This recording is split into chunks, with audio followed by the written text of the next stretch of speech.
Today's guest fought earlier this year for the Invicta FC Atomweight title and won by decision, but it was controversial.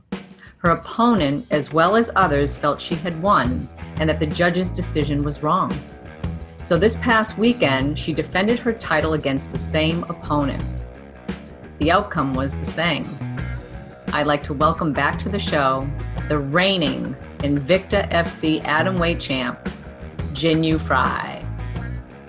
So welcome to the Evolve WMMA podcast featuring women who go against conventional thinking to pursue their dreams. These fighters inspire, empower, and unleash excellence within a new generation of female warriors as they rise and evolve into the best possible versions of themselves through the power of mixed martial arts.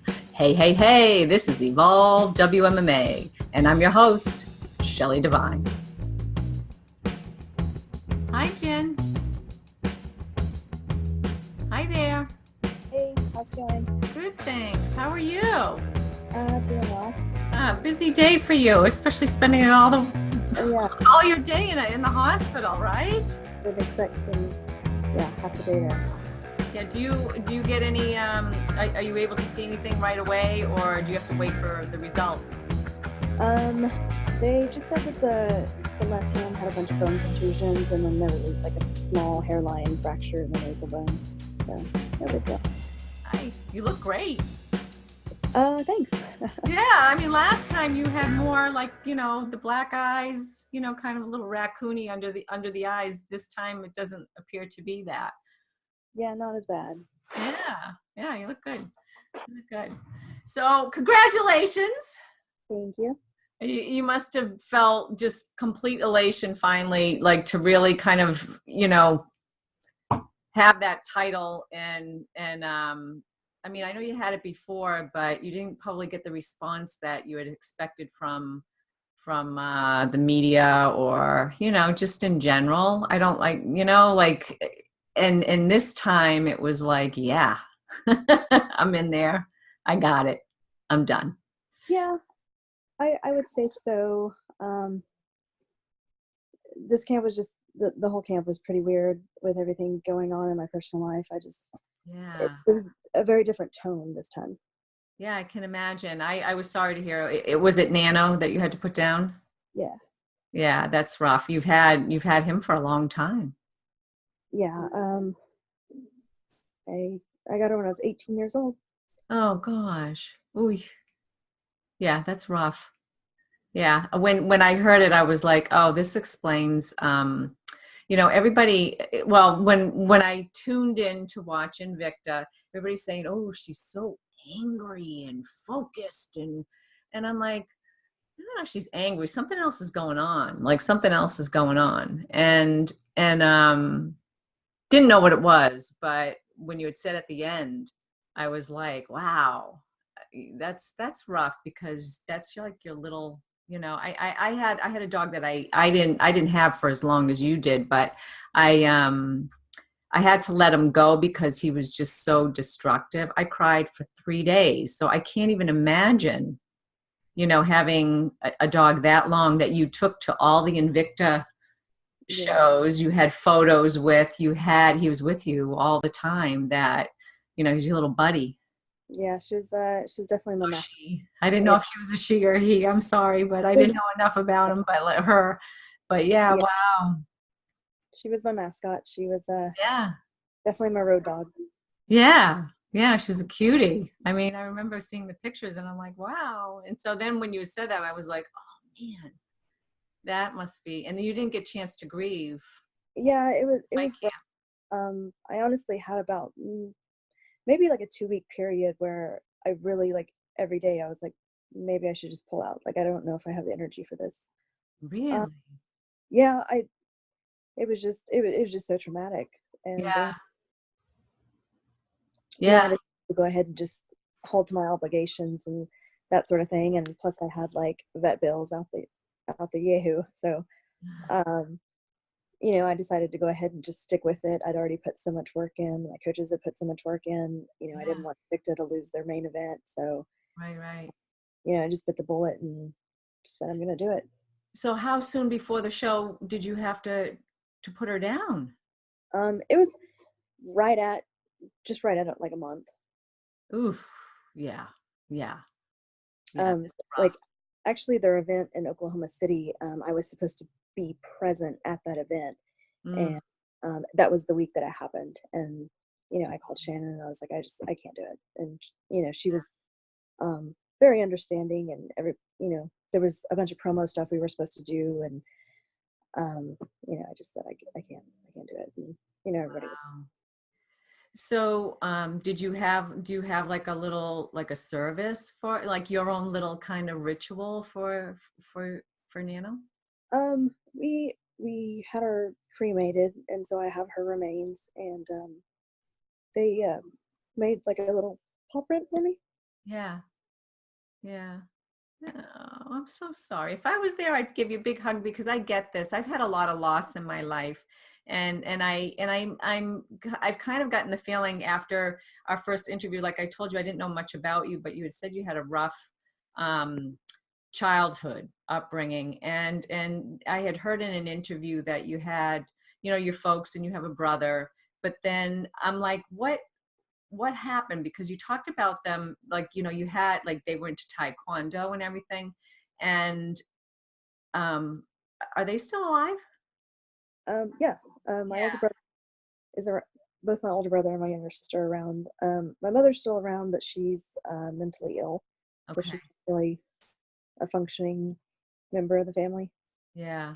So Yeah, so that is rough. So I'm sure Nano was probably your go-to, like if you had whatever's going on there, you probably put a lot of your emotions in with your dog. Like, like they respond to you. My sister passed away a long time ago. She had two dogs, and those dogs were her life blood, like it was like her babies. And they just, I don't know, pets are just, they know their owner, their master, their person, and they pick up on whatever it is that you go through emotionally through life experiences. And I would say that's, you know when her dogs died, and then she died, and the other dog was left behind, and he because she had two of them. And it was just, the dogs were so connected to mhm. her. So I can imagine for you, this must be really, really a tough period. And now you get a chance to grieve, and it's through the holidays, which I'm sure you shared a lot of um, fond memories and stuff. So that must be, yeah, like a lot of fun things. So Yeah, like I said, I got her when I was 18, and so yeah, really she'd been with me through every major milestone of my adult life. So yeah. I mean, all your goals too, like everything, everything. Wow. So, yeah. How were things, after the show when you got home and I mean, like, you didn't have her there. I mean, she was there the last show, right? yeah, she was waiting in the hotel room. Yeah. This time, we just there were some people who had come into town to watch the fight. So Mm-hmm. I just went back to we actually stayed in an Airbnb this time, and so we went back to our Airbnb and showered up and then met them. And Mm-hmm. it's a good time seeing everybody, but I definitely felt that you know her presence not being there. Because last time the first thing I did was go back to my hotel room and pick up my Yeah. dog. Yeah. Yeah. So Yeah. They're usually like, kissing, hugging you, like like whatever. They're all over your face, like licking you and stuff. Oh, that's rough. I empathize completely. I had a neighbor too that just recently had to put his dog down because he wasn't well. Was Dano all of a sudden not well? Had something happen or? yeah, she had been diagnosed with a heart murmur earlier in the year. But it was very mild, and they said it was very manageable. She'd been on heart medication, and all of her checkups had been good. And we were actually coming up on a 6-month checkup, and maybe a week or two prior, she started having a lot of difficulty breathing. So I went ahead and just took her in early, Mm-hmm. and they ended up hospitalizing her. Yeah. You Yeah. know, she was just getting worse and worse. They kept her there for like 4 or 5 days. They were kind of like towards the end, they were just like grasping at straws, like not really sure what to do with her. Mm-hmm. And then they ended up consulting like a cardiologist, and he gave them like a pretty aggressive protocol to follow. And they did, and it worked, and it stabilized her, and they were able to release her to me. Mm. But the vet said, she went from a mild heart murmur to end-stage congestive heart failure. Oh, wow. So I don't know how long this Yeah. is going to last. Yeah. And it only lasted like a week. And Yeah. so No, you had her for like, see, how many years? So you were 19. Like, I mean, there's like how many years? just about 15, almost 15 years. Oh, wow. So she lived a long, I mean, for a dog, that's how old? You know? Yeah. Yeah, she was, Cool. yeah, she had, I mean, a lot of years with you. Yeah, and I mean, she was still really spunky. She still had a lot of energy, but Yeah. her lungs just kept filling with fluid because her heart wasn't working well, and it was kind of all the fluid was backing up in her lungs, and so Yeah. she ended up just going into respiratory failure. Oh boy. That's a tough call for you to actually say, okay, I don't want my dog to suffer anymore. Yeah, that was a hard one. Yeah. I think it's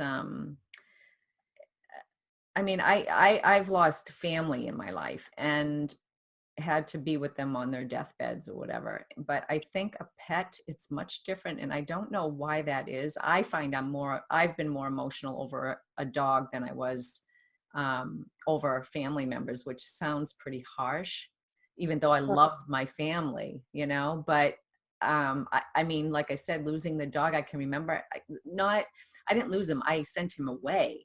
And I mean, maybe I felt guilty, but it was all the care involved with the dog over the years, and sending him away.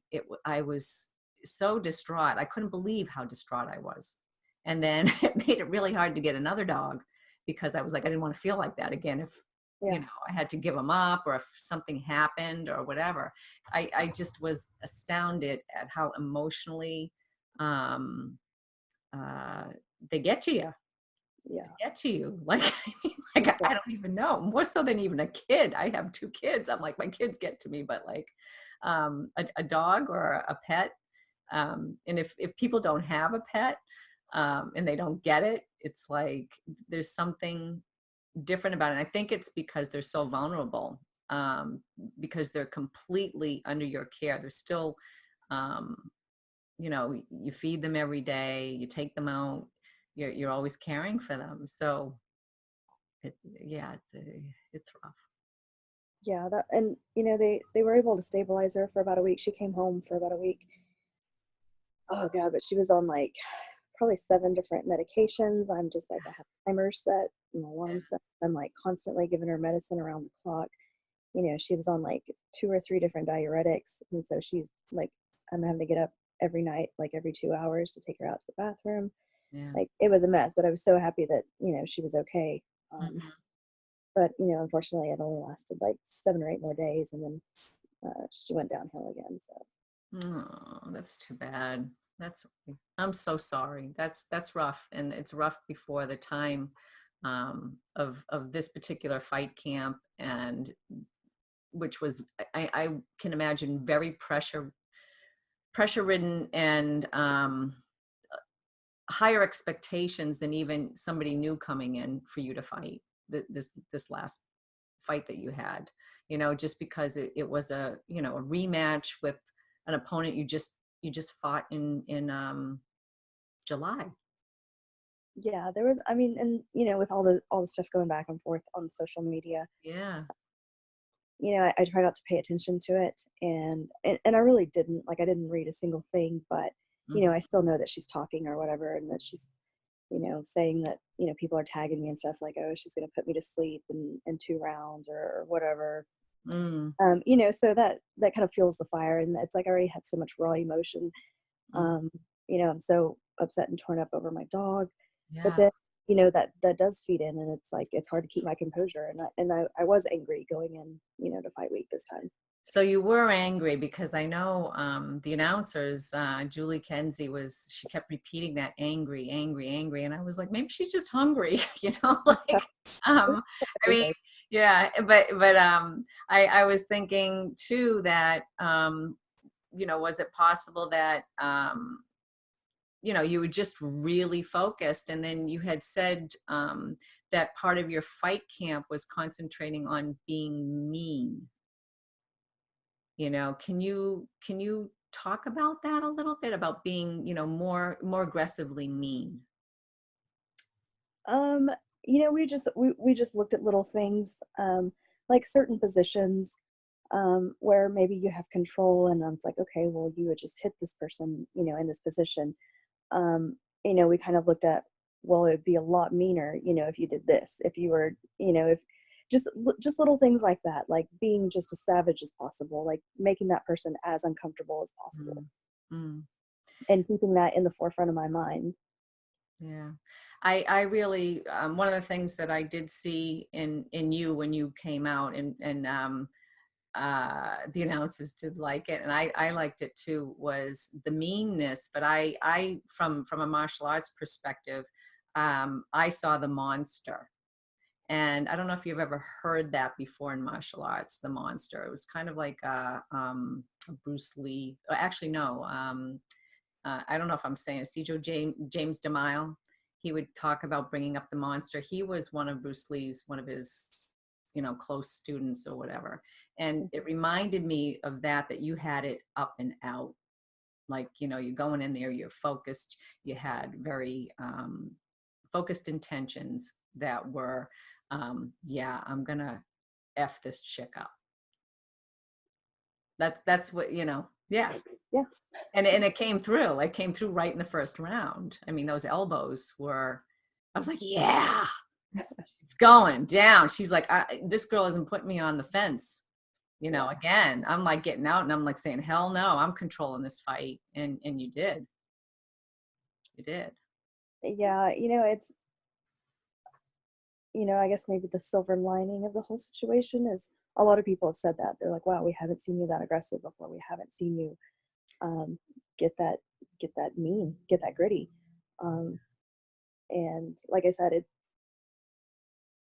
I feel like it was just all the emotion coming in. And so, maybe that's the silver lining of the situation, is that, I was able to tap into a different part of myself, that normally, because normally I go in there and I'm just cool as a cucumber. Like, Mm-hmm. I'm not angry. I'm not mad. I'm not Mm-hmm. about anything. I'm just going in there and, doing my best or whatever. But this time, like, I was angry and I was sad and I was hurt and I wanted to hurt somebody else.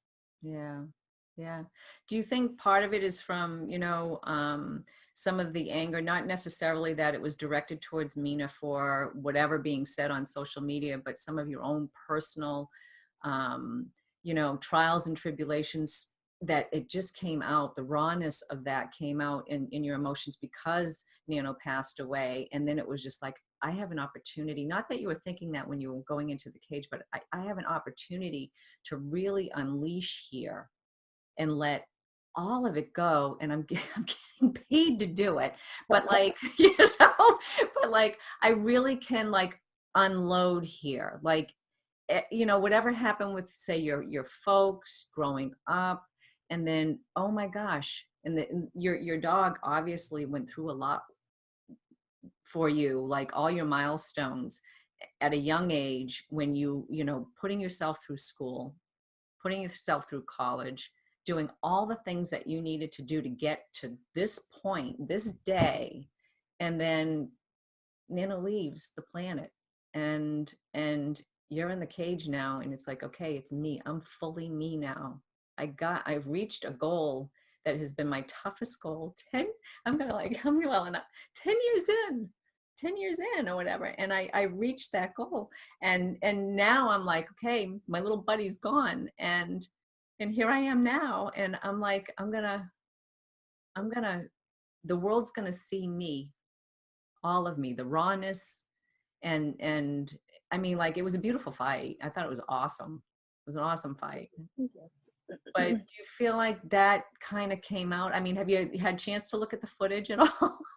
I haven't yet, and I don't know if it was just me trying to unload everything that I was feeling.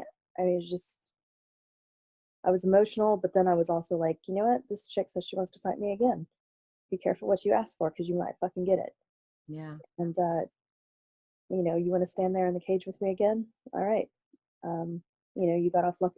I think you got off lucky the first time because I didn't have the best performance. I was a little off the first time, but Mm-hmm. I'm going to make you sorry you asked for it again. Mm. Yeah. Yeah. It was, I mean, like you're, one of the things that I noticed in the difference between the two of you fighting is you had the monster. I'm going to call it the monster because that's the way I see it. Mm-hmm. And in the first, I think it was the first round, she did, I think it was one of the first or second, she knocked you down, but then you got up and you were like, boom, and then you kicked her in the head, and basically the round ended shortly after that.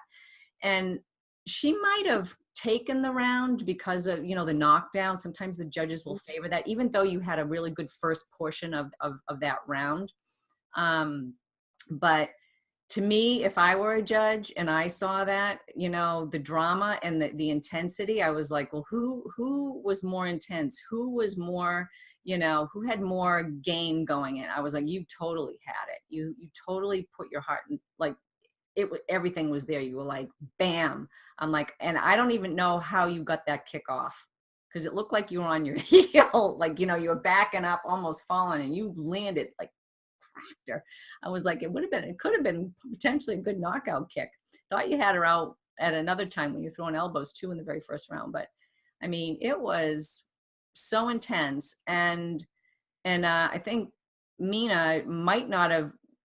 She must have been taken aback in that first round when you guys first both came out. I was like, wow, this is like, you know, it reminded me of, like, you watch the guys that have like these grudge matches, and they get really intense and they Mm-hmm. come out and they're just slugging. And I felt like that all the rounds were like that.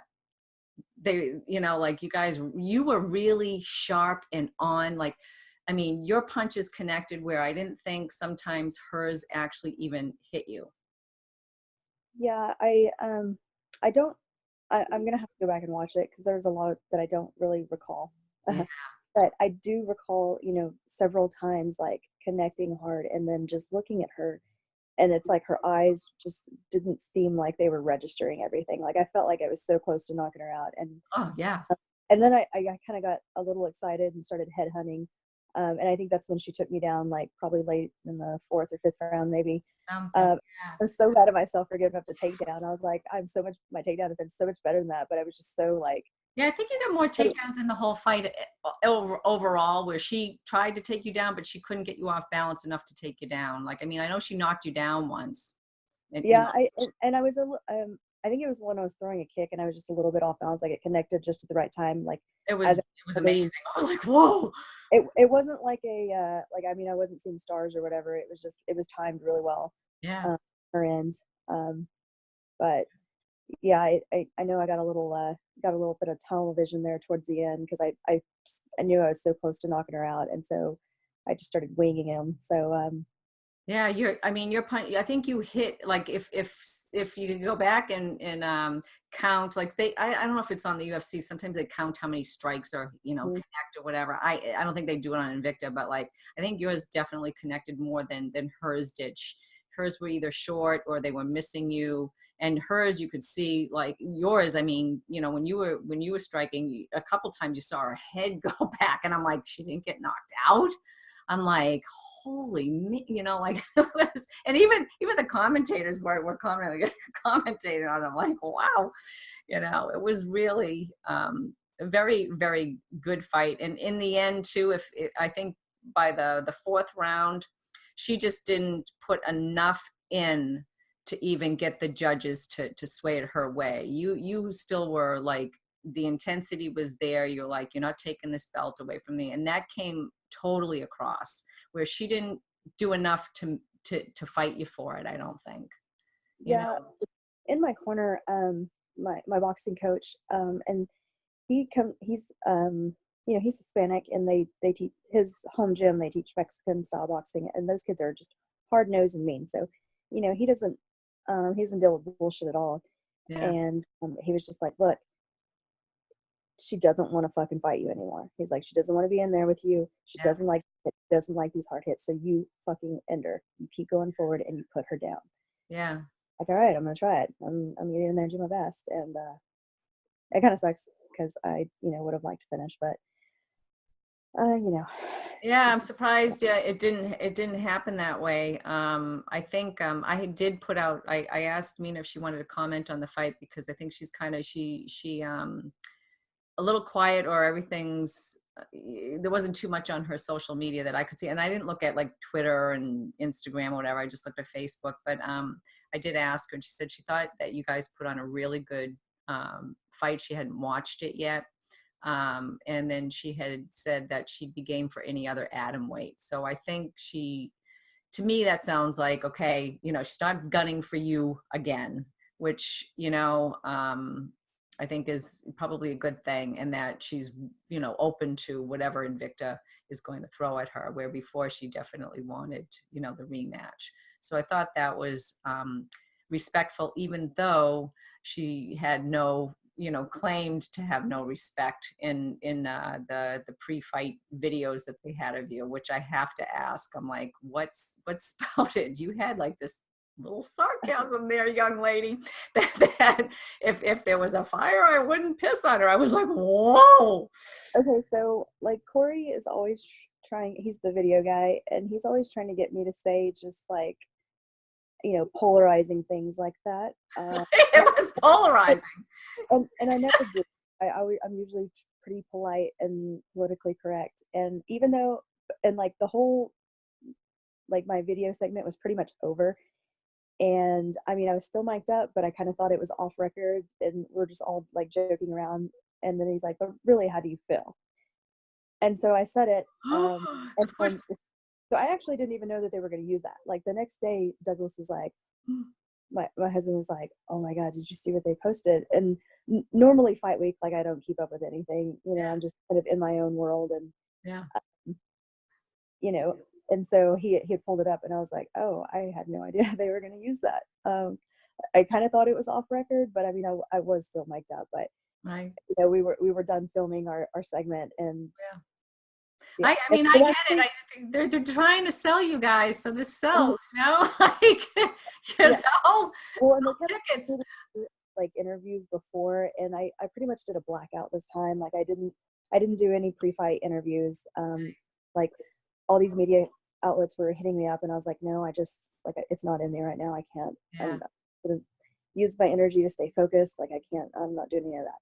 And so they didn't get any of the pre-media hype or pre-fight hype that they wanted. So I guess they were going to create it themselves. And I'm actually like fortunate because it actually it actually got a lot worse than that. So I'm lucky that that's all they.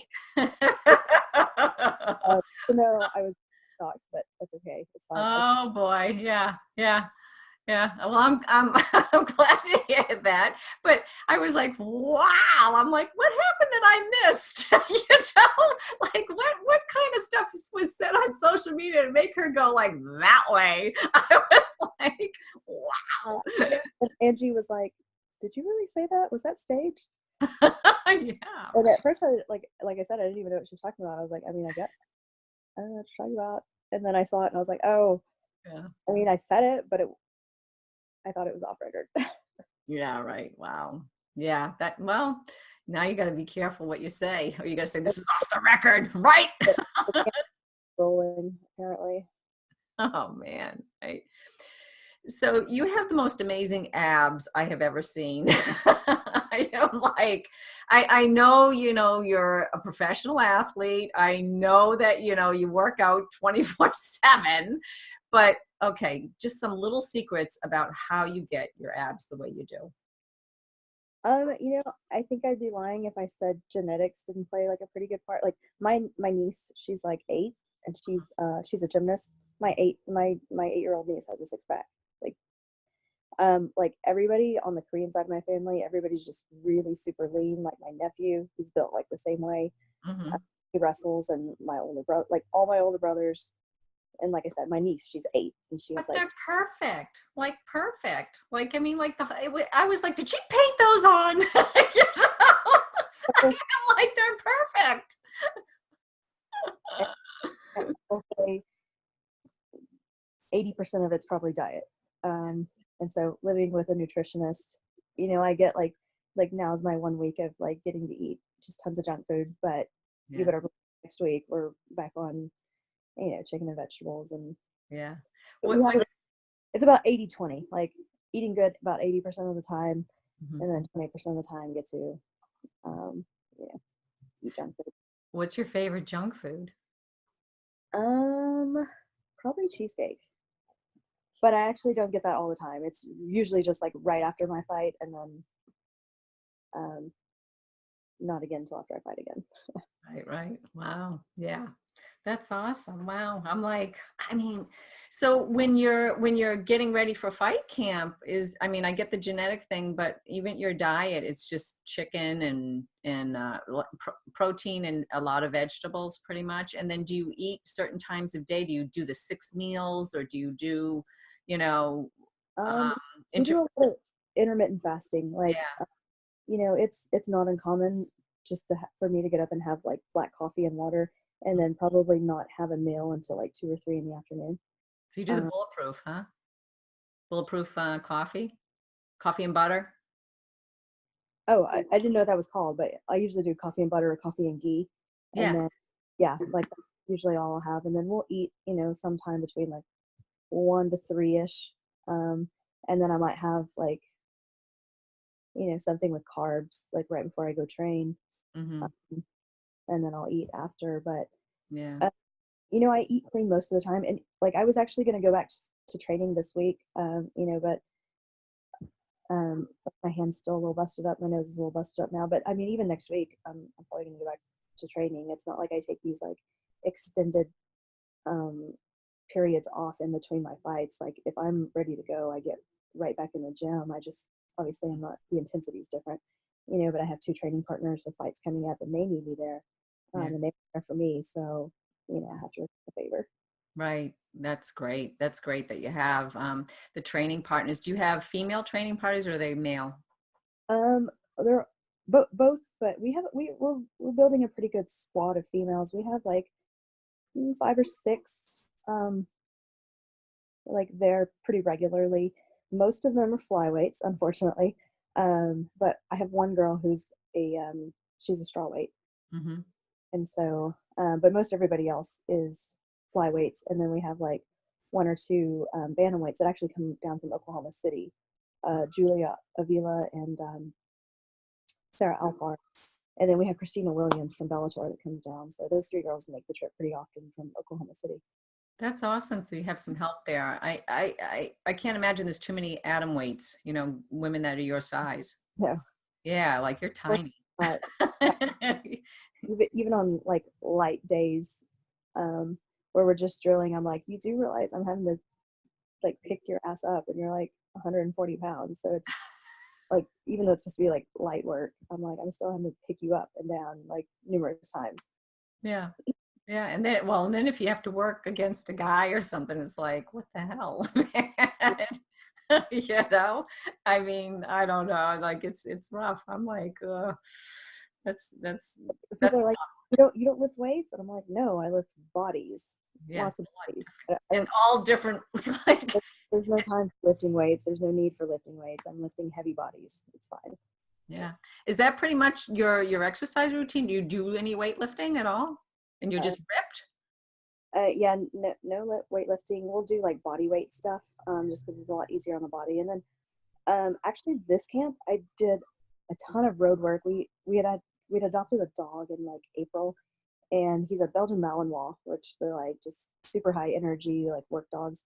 And Hmm. so I pretty much have to run him every day, Hmm. other like a total spaz. And so honestly, like in the last 2 months, I've probably put in like 120 miles. Like I would do my normal training, and then in between sessions, I would always take him for like a 3 to 5 mile run. Wow. But That's this time, just a ton of road work in addition wow. to everything else. Yeah, that's a lot of road work. Wow. I mean, you could run a marathon. Yeah. Felt like it. Yeah, you could. But Wow. I noticed the difference too. Like I felt like a little bit better shape. Like I definitely wasn't getting fatigued near as quickly. I was recovering a lot faster. My legs felt great. They never really got fatigued. So. Yeah, you guys were, I mean, you were definitely sharp. You both were pretty sharp all rounds, I think. And I mean, for Mina, that's the only, I think it's probably the second time that she's gone 5 rounds, because I think her first time was with you. You've been this course several times. Well, I've put in the camps, but I've never like gone all 5 rounds Okay. until the last time too. Yeah.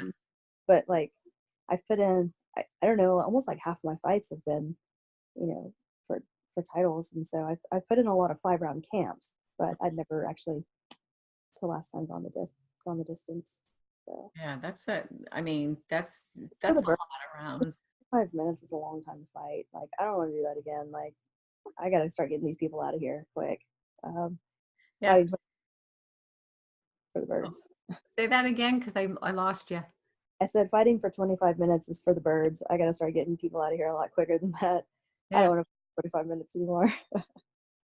It's pretty amazing that a woman your size can actually knock somebody out. I mean, I know in your previous fights you've had, how many knockouts have you had? You've had several. Um, I had I had one as an amateur, one early in against Darla Harris, and then I've had like 2 or 3 fights where I've hit people and like knocked them down, but um, haven't. It's been a while. I could use one of those knockouts again. That'd be great. Yeah, yeah. I mean, I thought you were going to have it in this fight a couple times. I really did. I mean, like when you knocked her head back, and even in the first round, I thought the elbows. Now, do you typically throw elbows? I was like, have you thrown them before in a fight? You know, I haven't thrown them a lot, and I think it's just I don't know. I just forget they're there. Oh man, you were nailing her with the elbows. Like they looked so mean. Like I think she got a welt somewhere, and then I don't know what gave her the bloody nose or bloody lip, but it was either an elbow or, but you had done one where somebody said, "Oh, nice elbow," but you came in and you punched, and then the elbow came. I was like, "Yes." Oh, that That was like that when was you all were, that meanness we were talking about earlier. what's that? So that was all that meanness we were talking about Yeah, earlier. yeah. I'm like, and what a way to be mean, throwing elbows. They're just so, effective when you're in close. And I think they're so underused. And when I saw you using them, I was like, yes. I'm like, that is so cool. It's like, utilizing your knees. And a lot of people will do that, but they forget the elbows. And I don't know why, because they're so easy to throw when you're in that proximity, like from all angles to get up underneath, over their arms, underneath their arms, even when you're on the ground, like if you're in a, compromised situation, like you just got your back, or you can elbow back, or I don't know, like even when you're on your back, it's just amazing. So I was really pleased to see that from a fan's point of view. I'm like, they're so underused, and you were using them. I was like, damn girl, that was awesome. Very cool. And did you feel comfortable throwing them? Yeah, Yeah, you got a new tool. yeah. They look good. You got a new tool. I gotta They forget. seemed effortless. They seemed effortless. It felt like they flowed pretty good. Yeah. One of the other things I wanted to comment about, which I thought was hilarious, and probably nobody picked it up, but they had Megan Anderson doing the post-fight, interviews. And from the get-go, when I first had seen her, I never realized she was that tall. For one, okay, because it's hard to tell on TV, like if you've never seen her in person, but I never realized she was that tall. And so then she's the first match, I think it was like, who was it, Brianna, Chantel Coates won, and she's talking to her, and they're just everything, but I'm like, holy shit, like, the camera, and they have like half of her. You were the only one that actually looked up, smirked, and came down, and I'm thinking, is she thinking it's because she's so tall? Were you? Yeah, yeah. I was just like, You were the only one. this is so ridiculous. And like, I mean, she's already a tall girl, but then she was also, wearing heels because she's in a dress. And I'm like, Yeah. this couldn't be any more ridiculous. Like, I wonder if we're even in the same frame right now. Yeah, that's what I mean, like, I was like, oh my gosh, is anybody going to comment on this? Is anybody going to say anything? And of course, you're the only one, I think, the whole night that actually did. And I mean, for her, I think she did an awesome job. She looked beautiful. So I'm not knocking that, but just the height thing, I was like, this is just so comedy written, because you have all these basically tiny women, and she's just I'm like towering over you. Everybody was so short. Zapatella, and you had the Brianna Van Buren and Danielle Tate. Like, all of them are like really pretty short for the weight classes. And yeah, I was just like, oh, this is so ridiculous. Like, I feel like I'm talking to her boobs. I started to crack up. I was like, she's the only one that got it. I'm like, oh my God. So like, her eyes are up here. Yeah. How could you keep a straight face? I'd be like, please, can you get down to my size? It's so funny. Oh my gosh, I was dying on that. Who do you see as maybe the next person that you might have to defend the title against? I don't know. Somebody, my brother was telling me that both Cummins and Zapatella are both trying to make their case, and they both make pretty good cases. I think they both won like 2 fights, and Zapatella's undefeated, and Cummins has looked good in her outings, and so I don't know. I mean, I've already beat Cummins, but she's champs and feels like she's got a different skill set now or whatever. I don't know. I mean, I don't really have a preference either way. Yeah. That was actually my last fight on my Invicta contract, so we have some negotiating to do. So we'll see what coming into the new year. Yeah, the negotiation thing coming into the new year too. Plus, you're a champ now, so yeah. You I mean, you got the 2 fights this past year with them, and they were both the championship fights, which was really cool. So next year, if you do have a fight, would it be like probably in July again, do you think? Or would you be defending that soon? Or I don't know. It's like, if they were like normal fights, I would want to be a lot more active than 2 fights a year. But then, when you start getting to these 5-round fights and all of the preparation that goes into it, I mean, it's hard on the body. It's a lot. So, that's it's kind of a hard one to answer. Like, I don't know how soon I would be ready, especially with just, like I said, everything that I had going on, and just trying to come to terms with my dog passing and everything. Like, I just kept telling myself, just get through this fight, and then you can have some time to yourself. So I don't know. We'll see what happens, and how the negotiations go. Right. There was another fighter, I think it was not her pro debut. What was it? What is she? Anastasia Nikolakakos. All right. I think she was, I think she's now 2-0. So it would be a little bit too soon for her to, I think, fight you. But I thought, wow, she is definitely somebody to watch. She's just, for somebody to come in that new and moving, she's got the quick twitching muscles. I'm like, she's someone you should watch, because she just cut angles and was so fierce. Has a different type of mentality, I think, in the cage that you see maybe a little bit more just vicious, and very fast, very. I didn't watch the whole fight, but there's TVs in the back, and every while I would look up and catch little snippets of it, and she looked good. Like, if I were in her position, I'd start calling out some of the people on top, and looking to start making jumps to the top. Absolutely. I see her as a competitor for you. Like, I mean, and it would be, I think, I like to see her fight a longer rounds, because she only went, I think, 2 rounds she won, and with a ground and pound TKO. But I'd like to see her as, one of those ones. I don't know too much about some of the other ones that are in the top, whatever they're ranked, whatever, and that are still fighting for Invicta. So it's hard to tell you. Other than that, like, I mean, I think Alicia and Ashley, but Ashley, you fought already. So I think Alicia would be the next one, Mhm. possibly, if whenever they decide to end up doing that, and how soon you're ready to actually step foot back into the cage, which would be some cool fights. So I mean, I really like to see you fight again when you're ready and you're feeling like good about it and everything. I can imagine now there was a lot of stress around that fight, Yeah, building up that's to the hardest camp for sure. it. Yeah. Um, and I'll be completely honest. Like I was an emotional train wreck. I'm crying in the morning. I'm crying after practice. I'm crying at night. It was a mess. Yeah. So that was Yeah. definitely took a little bit of fortitude to grit my teeth and get through it. Yeah. You've talked a lot about, okay, this is the next step, and dealing with these um, the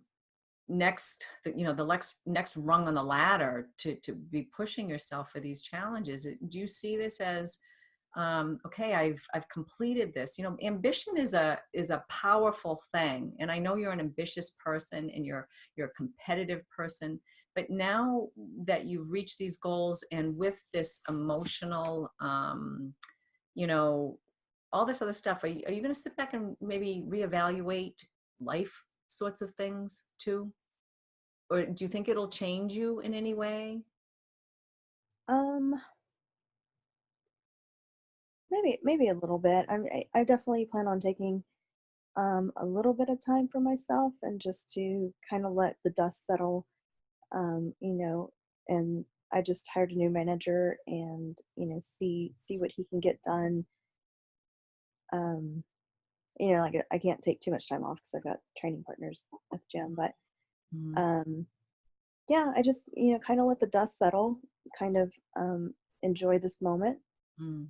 and let everything in my personal life kind of get settled and situated. And yeah, I mean the new year's right around the corner, perfect time for fresh starts. Absolutely. Couldn't agree more. Yeah. I mean, this holiday season, you'll get chance to kind of chill a little bit. You can eat what you want. Yeah. I mean, like Thanksgiving must have been, yeah, you're in fight camp still. And yeah, but at least Christmas and New Year's, you can kind of kick back a little bit, for whatever, however a professional athlete would kick back. you know? Have a glass of wine and be in bed by 10. That's how I kick Yeah. back. Yeah. Yeah. So I would say your emotional capacity has definitely expanded because of this particular fight. For sure. Yeah. I mean, you're dealing with the whole spectrum: grief, loss, elation to winning, reaching your goal. I mean, it must be really, I can't imagine what's going on inside you. And if you shut your eyes and you could come up with maybe 3 words to express what now after it all has been for you. Um, Relief. Um, there is, happiness as well. And probably just fatigue. Like, Mm, you know what I mean? It's just been such an emotional roller coaster. Everything I dealt with, the stress of the fight, the animosity, the getting in there and getting it done. mm, There's just, like I said, it's just been up and down and up and down, and mm. I'm pretty exhausted. Yeah. Yeah, I could see that. I mean, it's been a long road for you, and actually to get the belt, to get that, to achieve that, and then two, to have to kind of, okay, I want this to be a decisive win. And um where did before kind of feel like it wasn't, because it, there was some doubt among, like, generally out there. It's like I going back and watching the fight, like I felt like I did enough to win, but Mm. I did feel like there was kind of a cloud over it, just because, that's not the way you want to win. That's not, you don't want um, people saying it was just more like a toss up or whatever. Mm. It's like I had plenty of people, message me either way. Like I had, people saying, oh, that was horrible robbery or whatever. But then I had other people who are like, respectable, knowledgeable people like Ariel Hawani had messaged me and he said, you know what, I felt like that was the correct decision. Someone who's an analyst and knows what he's talking about. Mhm. So it did feel good, and a little bit validating to hear it from people like that. But still, it was like there was a cloud kind of cast over it, and I didn't, and so I felt like maybe a little extra pressure coming this time. So I'm like, I didn't want it to be a fluke or Right. what, Yeah. like some people were, calling it or whatever. Yeah. Yeah. No, my feeling was, oh yeah, every round I was like, yeah. And I had different reasons why, maybe not the judges' reasons why they do things, but I was like, yeah, she's just shown way more than what for a title shot and a rematch. I mean, like Nina really had to come in and do way more than even what she did. She had to show something else too in there, and I don't think she did. I think by the last round she was probably done. Like, I mean, she tried to come at you, but she just didn't have enough to really, do it at all in that. And I think now she may know that. Yeah, and I will say, like, I normally standing backstage, I usually don't catch a whole lot of the video interviews, but it just so happened like everything kind of got quiet, and I heard like one snippet of her interview saying that, in the last fight, she's like, she didn't want to be in here with me. And Mm, I tell you what, that lit a fire under me, and I'm like, we're about to find out who doesn't want to be in here with who. So mm-hmm. that was kind of a weird thing because, like I said, I never usually hear any of that or catch any of it, and it just so happened this time I caught, that little snippet, and Yeah. Yeah. got me a little hot right before I went out. Yeah. Yeah. Right. Well, yeah. It's like, this is mine. I'm keeping it. And you definitely said that. I mean, like it was felt, it was totally like, I mean, it was there, like, you're not taking this away from me. And I'm hoping that even in your next fight you'll come in with that same fierceness of just, not playing it safe in the fight, because I don't feel like you played it safe when you went in there, which I like, and I think fans really like that, and I think it says a lot more about a fighter. That's why there's fighters that we just love, like it's some of the guys that go in and they just throw it all in there. They leave their heart in the cage, and fans acknowledge that. And I really felt like that you did that, where and anything can happen. You know what I mean? Like, and that's what makes it so exciting. Is like anything can happen, but fans know that, okay, she's really in there and she's doing everything she can. And that's the great thing about Invicta, because you do see that with the women's fights, because you are trying to keep something going still and keeping something alive. Even the Atomweight division, for instance, like you're representing that, and other women are coming up. You got the target on your back, and um, now you have to perform, more so. Even you're stepping up, and you have to go in there even more so if you want to keep that belt. But say, you had Anderson Silva when he lost, and it's like people used to love going in because you knew he was putting everything in there. And there was a period of time where fans were saying, well, he's not putting everything in there, he's just showboating, and then he came back and he said, I'm sorry, I'm putting everything in there. So I'm hoping you, as a leader and as a representative of Invicta, the Atomweight belt, that even though you had this raw emotion and it was fueled by a lot of personal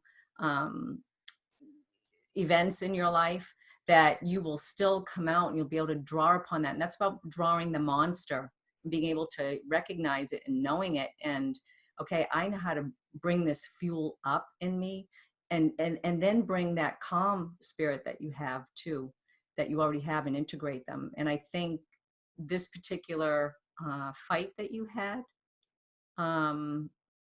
that's what your dog left you with. Yeah. You know, to know the full spectrum of what we are as human beings, and then to really deliver it in the cage. And when we see that on TV, that's why fans love this. And that's why fans love certain fighters over others. And you've been in it for 10 years, so you have a history. Now people are going to start like, okay, I'm going to look back at what they missed. Mm-hmm. And as you move forward, and your fight career is finite, but it's as long as you want it to be. There's still guys that, oh God, what the heck is his name? And I'm like, Hendo. Mm-hmm. Like you see him fight and I'm like, oh my God, like you never know how it's going to go. And he just has so much passion. He's been fighting since he was like a freaking kid. And Yeah. I don't even know how old he is, but I think he's in his 40s. And I'm always astounded, but he's like a guy, I'm terrified because I'm like, he's going to get knocked out. He's going to get killed. And I see you as being one of those greats. Thanks. Yeah, I do. I really do. When watch you fighting, you have something else and you displayed it, I think, in this fight. And you should just, look at the fight and watch yourself and you'll be like, wow, that was me. Where did that come from? Who knows? Maybe I'm turning over a new leaf. Yeah. I think so. Evolving. That's it. You are. Yeah, very much. I want to thank you for being on the show. Is there any shout outs that you like to say, or any last words of wisdom, or anything you'd like to add? No, probably just thanks to my team, my coaches, my training partners. They really came through a lot for me this camp, and it was important. Yeah. Well, congratulations. Thank you. It's well deserved. You fought for it. All right. Well, I'll talk to you next time. Yeah, I look forward to having you on the show again too, Jen. Can't wait to see what you do next. Okay, bye. Bye-bye.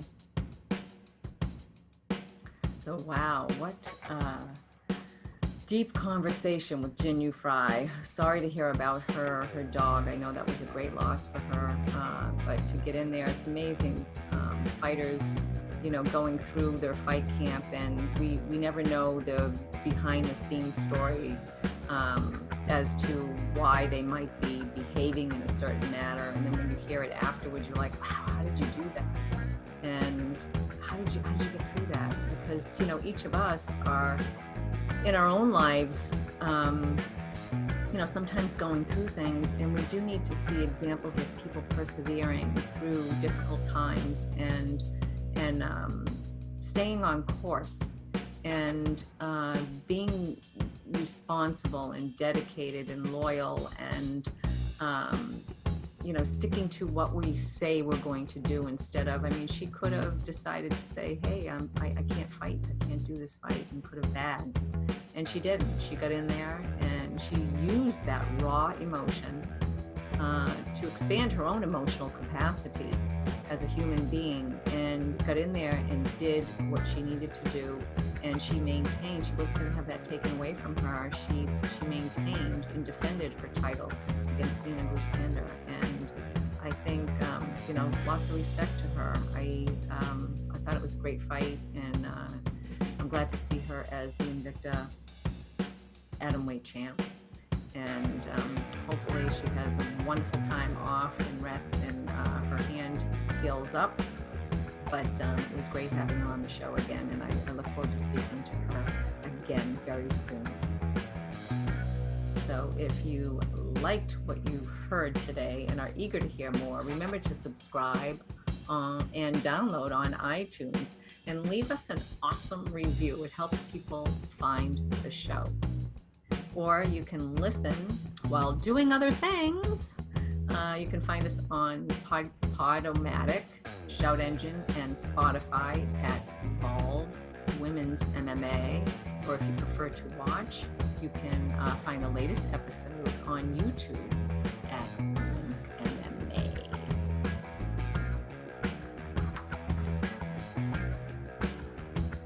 You can always follow us at facebook.com/I love WMMA. This is Shelley Devine.